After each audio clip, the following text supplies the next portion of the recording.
नमस्कार, daily story चॅनलमध्ये आपले स्वागत आहे। मी आज तुमच्यासाठी खूप अशी रोमॅन्टिक स्टोरी घेऊन आलेली आहे। चला तर स्टोरीला सुरुवात करूया।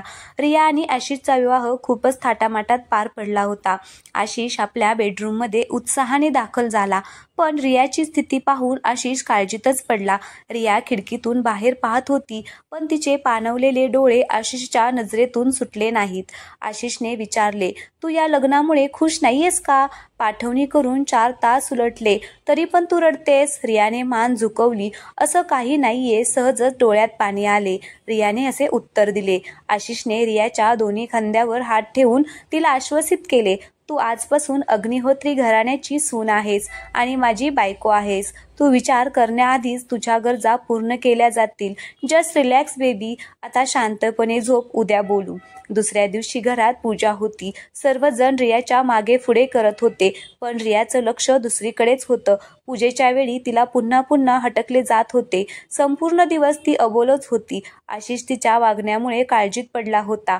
रात्रीच्या वेळी आशिष बेडरूममध्ये आला। रिया आरशासमोर बसली होती। आशिष तिच्या मागे उभा राहून तिच्या सौंदर्याची स्तुती करू लागला। आशिष रियाच्या जवळ जाण्याचा प्रयत्न करत होता, पण रियाकडून कोणताही प्रतिसाद मिळत नव्हता। "काय प्रॉब्लेम आहे? मी तुझ्याशी बोलतोय आणि तू दुसराच विचार करतेस", आशिष वरच्या आवाजात ओरडू लागला। रिया आशिषच्या अशा वागण्याने घाबरली आणि तशीच बसून राहिली। आशिष रात्री 12 वाजता पायीच बंगल्याबाहेर निघून गेला। तिसऱ्या दिवशी रियाचा भाऊ आणि तिच्या माहेरहून एक नोकर संतोष रियाला भेटायला आले। संतोषने गुपचूप रियाला एक पाकिट बेडरूममध्ये जाऊन दिले। रियाने भाऊ सासरहून निघून जाताच पाकिट उघडले आणि अधीरपणे त्यात ठेवलेल्या तिच्या प्रियकर सारंगच्या चिठ्ठ्या वाचू लागली। रिया चिठ्ठ्या वाचत होती आणि बेडच्या खाली टाकत होती। इतक्यातच आशिष खोलीत आला आणि आशिषने एक चिठ्ठी उचलली आणि वाचू लागला। आशिषच्या सर्व हकीकत लक्षात आली। आशिष केव्हा खोलीत आला हे रियाला कळलेच नाही, पण आशिषला चिठ्ठी वाचताना पाहून ती घाबरली। आशिषने रागाने 4 गोष्टी सुनावून रियाला घरातून निघून जायला सांगितले। रियाजवळ काहीही उत्तर नव्हते। रियाला आता आपल्या चुकीची जाणीव झाली होती। आशिषच्या भावनांशी खेळण्याचा तिला काहीही अधिकार नव्हता। रियाने स्वतःला खोलीत कोंडून घेतले। आता पुढे काय होणार या विचाराने ती घाबरली आणि रडू लागली। आता माहेरीही तिला कोणीही स्वीकारणार नाही ही गोष्ट रियाला माहिती होती। रात्रीचे 9 वाजले होते। रिया आतुरतेने आशिषची वाट पाहत होती। तिला त्याची माफी मागायची इच्छा होती। खिडकीतून तिचे डोळे आशिषला शोधत होते। इतक्यातच एक गाडी बंगल्यासमोर उभी राहिली। आशिषचे मित्र त्याला घरात आणत होते। आशिषच्या एका हाताला फ्रॅक्चर होते आणि तो उभाही राहू शकत नव्हता। आशिषचे मित्र त्याला बेडरूममध्ये घेऊन आले। कुटुंबातील सर्व लोक खोलीत जमा झाले। "काय झालं माझ्या मुलाला? कोणीतरी सांगा, मला भीती वाटते", रियाची सासू आशिषच्या मित्रांना विचारत होती। "काही नाही आई, बस एक छोटासा ॲक्सिडेंट झालाय। आपल्या मुलाचं नवनवीन लग्न झालं होतं। असं कधी कधी बायकोच्या आठवणीने आता या निमित्ताने या दोघांना सोबत राहता येईल। जे होतं ते चांगल्यासाठीच होतं आई." "काय चांगल्यासाठी होतं?" "माझ्या मुलाचा हात मोडलाय, त्याच्या पायाला जखमा झाल्यात." "रिया, दुसरा शर्ट आण." "किती रक्ताने माखले याचे शर्ट." तर आता रिया लगेचच म्हणत असते की "हो आई, मी आणते." आता आशिषला तर रियाकडे पाहायची सुद्धा इच्छा नव्हती आणि रिया त्याच्या एका कटाक्षासाठी आसुसलेली होती। "चला चला, आता सर्व खाली चला, थोडेसे काम वहिनीलाही करू द्या", असं आता त्याचा मित्र म्हणत असतो। सर्वजण आता बेडरूममधून बाहेर निघून गेले। रिया शर्ट घेऊन आली, पण आशिषने रागाने तोंडच फिरवले। "अहो, माझ्याकडून मोठी चूक झाली। मला माहीत आहे मी माफी मागण्याच्या लायकीची नाहीये, पण प्लीज मला माझी चूक सुधारण्याची संधी द्या। मला माफ करा। आता तुमच्याशिवाय मला या जगात कोणाचाही आधार नाहीये", असं आता रिया सगळं काही आशिषला बोलू लागली होती। "तू लग्नापूर्वीच सर्व गोष्टी सांगितल्या असत्या तर माझं आयुष्य बर्बाद झालं नसतं ना", असं आता तो रियाला बोलायला लागला। "काय बोलताय तुम्ही लोक? रिया, तू काही कामाची नाहीस। आण शर्ट इकडे, मलाच बदलावे लागेल। 1 कप आले घरातील चहा घेऊन ये माझ्या मुलासाठी", असं आशिषची आई म्हणत असते। दुसऱ्या दिवशी रिया पुन्हा शर्ट घेऊन आशिषच्या समोर उभी राहिली। "तुला माझ्या मागे पुढे करण्याची काहीच गरज नाहीये", असं तिला आता आशिष म्हणत असतो। "लवकर शर्ट बदल, तुला पाहायला शेजारी आलेत", आई असा आवाज देत होती।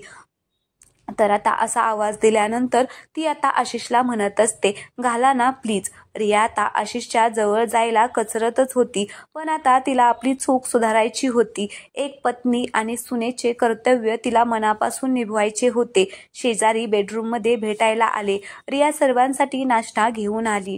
किती सुशील सून मिळाली आहे तुम्हाला अग्निहोत्री सर, असं आता जेव्हा शेजारी म्हणाले. ते तर आहेच, रिया आमची सून नाही मुलगी आहे, असं सासरे तिचे म्हटल्यानंतरच रिया आता सर्वांसोबतच छान मिळून मिसळून राहायची. परंतु तरीही आशिष आणि तिच्यामधील दुरावा काही संपतच नव्हता. दोघेही तसेच एकमेकांच्या दूरच होते. रात्रीचे 2 वाजले होते. घरातील सर्व लोक झोपले होते. आशिषला झोप येत नव्हती. रियाही बेडवर पडली होती, पण तिच्या डोक्यात अनेक विचार येत होते. रिया आता आशिषचे शर्ट बदलणे, त्याला जेवण भरवणे, स्पंजने त्याला वॉश करणे ही सर्व कामे करत होती. परंतु आशिषकडून कोणतीही प्रेमाची पावती मिळतच नव्हती. काही दिवसातच आशिष बरा झाला. आशिषचा एक मित्र कोलकात्यात राहत होता. आशिषने त्याला सारंगला शोधायला सांगितले. सारंग रियाच्या समोरच्या घरात भाड्याने राहत होता. आपल्या बिझनेससाठी तो काही दिवस दिल्लीला आला होता, पण रिया पुन्हा पुन्हा जेवण घेऊन त्याच्या घरी जात असे. रियाचे वडील रोज संध्याकाळी सारंग सोबत फिरायला जात असत. सारंग ही काही ना काही बहाणा करून रियाच्या घरी येऊन बसत असे. सर्व काही नीट चाललेले होते. एके दिवशी सारंगने रियाच्या वडिलांच्या फोनवर मेसेज पाठवून रियाला मागणी घातली होती. सारंगचा मेसेज वाचून रियाच्या वडिलांनी सर्वप्रथम त्याला कॉलनीच्या बाहेर काढले आणि मग आपल्या जीवनातून. सारंग दुसऱ्या जातीचा होता, पण तो जर फॅमिली फ्रेंड बनू शकतो तर मग जावई का नाही, ही गोष्ट रिया आणि सारंगला शेवटपर्यंत कळलीच नाही. सारंग लग्नाच्या दिवसापर्यंत त्या शहरात तिची वाट पाहत राहिला आणि शेवटी कोलकात्याला परतला. एके दिवशी आशिषने नोकर संतोषला पकडले आणि ही सर्व माहिती मिळवली. आशिषचे आई वडील काही दिवसांसाठी तीर्थयात्रेला निघून गेले. सोबत घरातील नोकरांनाही घेऊन गेले. आता रिया आणि आशिष शिवाय घरात कोणीही नव्हते. तरीही आशिषने रियावर ती बायको असल्याचा हक्क गाजवला नाही आणि नाही तिच्या जवळ जाण्याचा कधी प्रयत्न केला. आशिषला रिया आवडत होती, परंतु रियाचा आनंद सारंगमध्ये होता. तुम्ही नाश्ता करून गेलात तर बरं होईल. मी आईसारखं काही बनवू शकत नाही, पण मी प्रयत्न केला आहे. तुम्ही मला नाराज करणार नाही अशी मी अपेक्षा धरत आहे. जरूर. आता रात्रीच्या जेवणासाठी मी तुमची वाट पाहीन. रिया आशिषचे मन जिंकण्याचा प्रयत्न करत होती. नशिबाने त्यांना जवळ येण्याची खूप संधी दिली, पण आशिषने नेहमी रियाला स्वतःपासून दूरच ठेवले.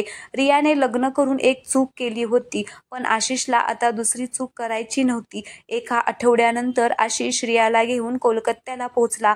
कोलकात्याचे नाव ऐकताच रिया गोंधळात पडली. दोघंही एका हॉटेलमध्ये उतरले. आशिषने रियासाठी वेगळी खोली बुक केली. रात्रीचे 2 वाजले होते. रियाला काही कळत नव्हते. रिया आशिषशी बोलताना नेहमी घाबरत असे. त्याच्याशी नजरानजर करायची हिंमतही तिच्यात नव्हती. रात्रीचे 2 वाजले असताना रियाला झोप येत नव्हती. तिने आशिषच्या खोलीचा दरवाजा वाजवला. तू एवढ्या रात्री झोपली नाहीस का अजून, असं आता आशिषने तिला विचारलं. त्यावेळेस मी आत येऊ शकते का, असं रिया आशिषला बोलली. तर आशिष आता म्हणतो की ती म्हणते की आपण कोलकात्याला का आलोय, सारंगला भेटायला. तू सारंग सोबत जास्त खुश राहशील, असं जेव्हा आशिष म्हणतो त्यावेळेस ती म्हणते की मला काय हवं याचा निर्णय तुम्ही कसा घेतलात. स्त्रियांचे निर्णय नेहमी पुरुषच का घेतात, कारण स्त्री स्वतः आपल्या जीवनाचे निर्णय घेत नाही. तू सारंग सोबत पळून जायला हवं होतं किंवा लग्नानंतर त्याला पूर्णपणे विसरायला हवं होतं, पण यातील एकही निर्णय तू घेतला नाहीस. एखाद्या मुलीने घाबरत संपूर्ण आयुष्य माझ्यासोबत काढावे हे मला मान्य नाही. माहेरी तुला जायचे नाहीये, त्यामुळे मी ना तुला सारंगकडे पाठवत आहे. मी तुम्हाला घाबरत नाहीये. माझ्यामुळे तुम्हाला जो त्रास झाला त्यामुळे मला स्वतःची लाज वाटते. एखाद्या मुलीसाठी एखाद्या अनोळखी व्यक्तीसोबत राहणे किती कठीण असते जेव्हा त्याला ती आवडत नाही, हे तुम्हाला नाही कळणार. बहुतेक तुम्हाला माझ्यासारख्या उन्हाळ मुलीसोबत आपले आयुष्य घालवायचे नाहीये, पण मला माझ्या जीवनसाथीच्या रूपात तुम्हालाच पाहायला आवडेल. सारंगवर माझे प्रेम होते, पण तो जीवनसाथीच्या रूपात कसा वागेल मला माहीत नाही.